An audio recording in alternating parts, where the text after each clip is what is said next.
Oh day, oh day, oh day, oh day, oh day, oh day. This is the Schmo with the pro. He's the former UFC Bantamweight champion. He's the number 9th ranked UFC featherweight. He's the funk master, Aljamain Sterling, in the flesh, Miami, Florida, sampling some Funk Harbor rum. How we doing? Doing great, man. How about you? The Schmo can't complain. How many shots have you been taking today? Oh, it's been a long day, and it's about to get longer. Bring them on in. Bring them on in. Oh, look at that. Funk Harbor. Let the water flow. Yes, thank you. Goes down like water. That's the unaged white rum, and then this is the aged white rum. The There it aged, is. not white, dark rum. This is the white. Cheers. Take a little sip, you know. Do we do the dark after? I mean, we could, or we could wait. It's up to you. You tell me. We'll wait. Oh, it just goes Get a down little like crazy. water. We could get a little crazy. We could get a little crazy. All right, we'll do the dark. Right after. Funk Harbor, doing big things, my man. I like it. I like it. I don't know which one I like better. Which one do you like better? I like, I like whiskey. I like bourbons. So the age for me, we use ex-bourbon cask for this. Aged 2 to 5 years. So this is a nice premium rum, limited edition as well. Yeah. They don't have enough liquid to make more. Yeah. So that's why I really enjoy this one. There it is. Now you got the Schmo enjoying it with you.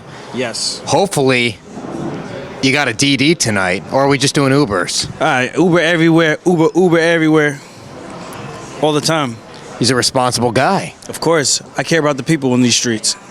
There it is. Now talk to the Schmo for a second. We're here, UFC 314.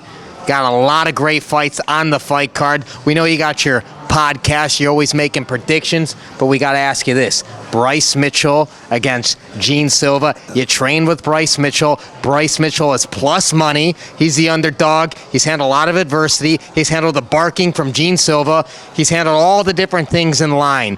But why is he in the zen, and why is he focused, and why will he upset everybody Saturday evening? You know, a fight's a fight, but he seems like he's pretty locked in. I've met Gene Silva at the PI. He's also a pretty solid dude himself. I'm not sure where the animosity started, but here they are, a couple of days away, you know, so I'm looking forward towards this fight, and I would like to see Bryce get the win because obviously he's my guy, but may the best man win. No ill will towards Gene Silva whatsoever. Obviously, Bryce is my homie. It's going to be a great fight, man. The big question mark is how good of defensive grappling does Gene Silva actually have? And we're going to have those questions hopefully answered. Whether or not Bryce can actually get in, I think he can. He's gotten on some of the best guys in the world, taking them down, i.e. Ilia Topuria, right? So, I don't know. It's going to be a great fight. And, of course, Gene Silva has the power to knock him out in the first round. I just think it kind of reminds me of Brito versus Pat Sabatini. And we saw how that went, right? So I thought Brito was going to be able to get back up or defend the takedowns a lot better than that, or even threaten with the guillotine a little bit better than what he was able to do. But the fight's the fight, right? So I think if Bryce can get to a similar position, Bryce should win. But again, if Bryce can't get him down, it's probably going to be curtains. You've crossed paths with both Diego Lopes and Alexander Volkanovski. That's the main event. We got the featherweight title on the line. You know, both these men. Do you give one edge over the other for one of these fighters? I give the edge to Volkanovski for a 5-round fight. Conditioning, fight IQ. Lopes has the power. He has the momentum right now, which is a real thing. I think he's feeling himself, and I think that could be a good thing or it could be a bad thing, right? If he could get to him and touch his chin and test his chin to see where his chin is actually at, maybe Volk's chin is broken into a point where if anyone lands a clean shot, the fight's as good as over. Or the time off, taking a year off, is probably going to give him a little bit more durability for a fight like this against a big power puncher. Now, I don't think Diego's very strong. At least that was the last time I trained with him. I think Volk is stronger. From training with both guys, I think Volk has the strength advantage. But again, that was both of us out of fight camp with Diego Lopes, so maybe Diego's feeling a lot stronger, done a whole lot of SNC and stuff like that. So who knows? But I lean towards Volkanovski in this one. You and Petr Yan best buds now? You guys filmed a reality TV show together. I don't know about best buds, but I think we're cordial. I think we have a mutual respect for each other, understand each other a little bit. Got to see both sides of our personality on the Alf Global reality show. That was actually supposed to air this week. I think the very first episode came out already.